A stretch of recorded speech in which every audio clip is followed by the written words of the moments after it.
those who claim that the population explosion and worldwide game need to explain why we haven't had a single Shaq since he retired. Or MJ. Or D-Rob. Or Hakeem. Or Bird.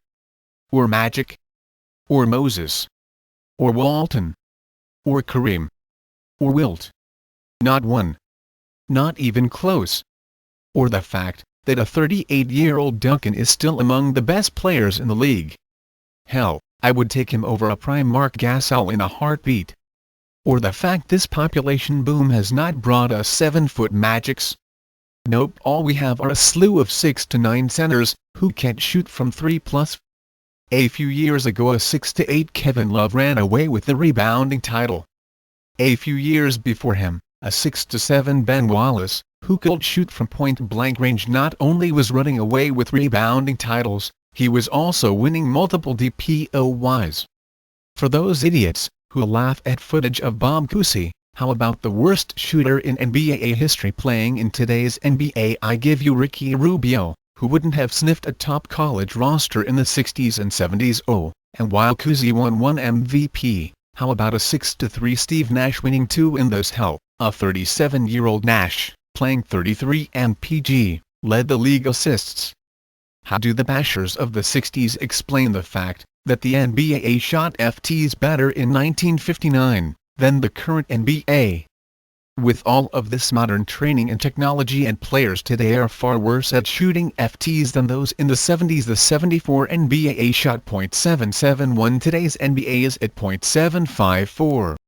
Furthermore, in the weak 60s and 70s, there were quite a plethora of legit 7-2+ players, many of whom were successful in college, that were ordinary to mediocre in the NBA. Steve Turner was a full 7-4. Sweet Hal Brook was a full 7-3. Tommy Burleson, who battled Walton to a draw in their 2H2Hs in college, was a full 7-2. And of course, thanks to the research of Cavs FTW, we now know that the listed heights of players since the 80s has been a joke. 7 to Hakeem, barely 6 to 10. 7 to 4 Ralph Sampson, shorter than 7 to 2 Kareem. Today's NBA is littered with 6 to 11 to 7-2+ players, who are barely 6 to 9 and 6 to 10. Cousins, Whiteside, Howard, Jordan, and Drummond. None even 6 to 10. Hell, the 7 to 1 Spencer Hawes is actually a little over 6 to 10. Meanwhile, in the 60s and 70s many players were actually taller than their listed heights. For his entire college career Elvin Hayes was listed at 6 to 8. Turns out he was just as tall as the 6 to 11 Dwight Howard. Russell was listed at 6 to 9 his entire NBA career, same actual height as the 6 to 11 Hassan Whiteside. Wilt was listed at 7 to 1, but was certainly taller. Bill Walton was listed at 6 to 11, and there are counts as high as 7 to 2. And again, for those that argue that today's NBA is much more athletic, how do you explain Kevin Love, Steve Nash, and Andrew Bogut? And on the flip side, James White was a complete bust. Same with a 7 to 4, 350+ pounds Priest Lauderdale. Basketball is not a game of pure athleticism, as evidenced by a 6 to 8 Rodman winning 7 rebounding titles. In fact, take Chamberlain out of the equation, and 6 to 10 and shorter players have dominated the rebounding titles. Some who couldn't jump like Moses Malone. Sure, there are more players and potential players in the NBA today than 40 to 50 years ago. Trouble is, even in the 60s and 70s the talent level was far more than the number of teams. There were star players in college who were ordinary, or even busts in the NBA. And I would argue that the college game was far superior in the 60s and 70s as to what the current college system is. Back in the 60s and 70s players like Hayes, Moravec, and Kareem would have been starting in the NBA after a single season of college ball or right out of high school, as Moses would do a few years later. Instead, they were locked into 4 years, and the UCLA dynasty had NBA lineups. Even MJ's college teams, which allowed players to jump to the NBA sooner, were packed with quality NBA players like Worthy, Perkins, and Daughtery, and yet, they could barely squeeze out one NCAA title. In any case, those UCLA and Carolina teams would have shelled this year's Kentucky team. Massive blowouts. Cavs FTW said it best from the late 50s on: the best players in the world were playing in the NBA. Yes, there were a few exceptions. Connie Hawkins for many years, but it was not race that kept him out. Raymond Lewis, combination of factors, and likely a few others. And again, aside from a handful of great Euros and other non-USA players, how many truly great players has the rest of the world turned out in the last 50 years? And even if you include Duncan, Hakeem and Ewing, all of whom developed their games in the US, the list is not long. Furthermore, the reality is, go ahead and subtract the vast majority of Euros that are playing in the NBA right now, and you could easily replace them with the best college players in the US. The Mozgovs, Rubios, and the many other non-US players are average at best, and would have been average, at best, in the 60s and 70s. The reality was that there were many truly exceptional basketball players in the 60s and 70s, who were simply not good enough to make NBA rosters. Plain and simple. And today there are just more of them. The bottom feeders in the 60s and 70s, those players buried at the end of the bench, were college superstars. They were not janitors and garbage men. I have mentioned it before, but the 6'6", 230 pounds Gus Johnson was an athletic freak. His vertical was the equal of MJ's. And just watch the YouTube footage of him that exists. He was a skilled shooter to 15 plus. If the 60s were so weak, how come he was only a career 17 to 12? Why wasn't he putting up Baylor-like seasons? I'm sure the vast majority here have no idea who the 6 to 9 Sidney Wicks was. BTW, he was listed at 6 to 8 in college. He did have a solid NBA career, but his claim to fame was completely destroying the 7 to 2 Artis Gilmore in their NCAA Finals matchup. Blocked 5 of Gilmore's shots, and out-rebounded Artis, the career college RPG king. BTW. Watch footage of Pistol Pete. He would make a fool out of Rubio in every facet of the game. And yet virtually no one rated him above West or Oscar at the time. How come?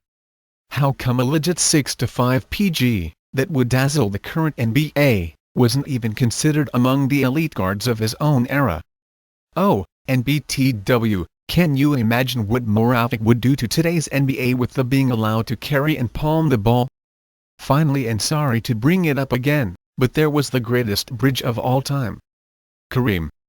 His career spanned the 60s into the last year of the 80s. And while he struggled against an old Wilt and an aging Thurman in his career age 2 H's with them, he absolutely carpet-bombed a young Hakeem. Hell, even as late as the 86 to 87 season, and at age 40, he was badly outplaying a 25-year-old Hakeem.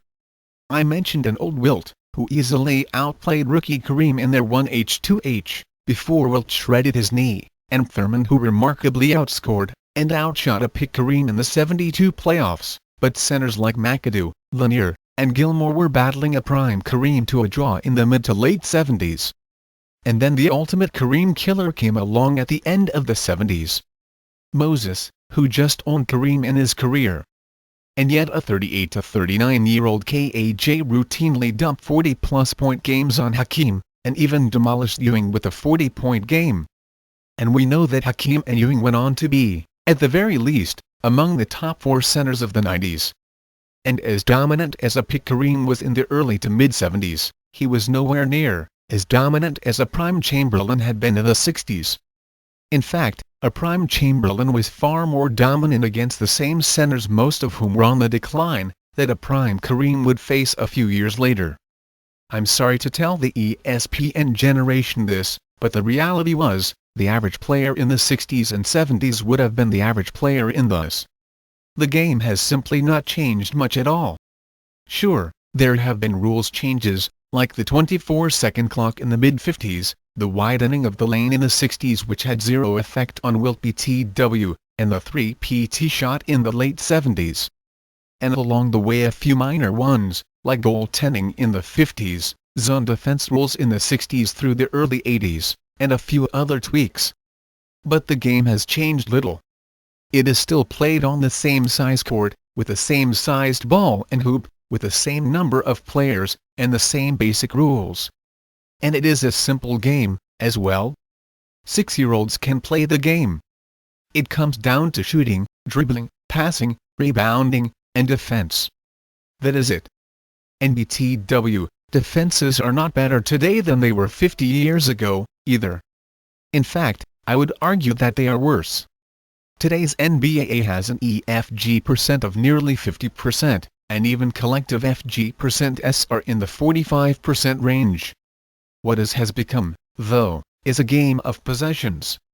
Teams milk the shot clock, and even pass up wide-open shots, and often take worse shots, as the clock winds down. Gone are the blistering fast breaks even with supposed better athletes. Teams seldom even look to run. All of which makes the 72 Lakers even more remarkable. With an aged roster, they just blew away the league with a devastating fast break. And the Lakers of the 80s perfected it. But alas, the bad boys changed the game in the late 80s to a brutal, slow-down game, and teams like the Knicks in the 90s perfected it. And now it is just a game of grind it out. And the 3-PT shot has also slowed the game down dramatically. What is ironic though, is that true post-up centers would thrive in this era. The floor is spread wide, and even a well-past prime Duncan still dominates. Same with the 6-9, 1-2 Cousins. If Cousins can put up 24 to 12 seasons, then the truly great post-up centers like Shaq, Hakeem, Moses, Kareem, and Wilt would be hanging 30-plus PPG seasons, as easily as they did in their eras. Hell, a washed-up Shaq put up a 45-point game in 2009 for crying out loud.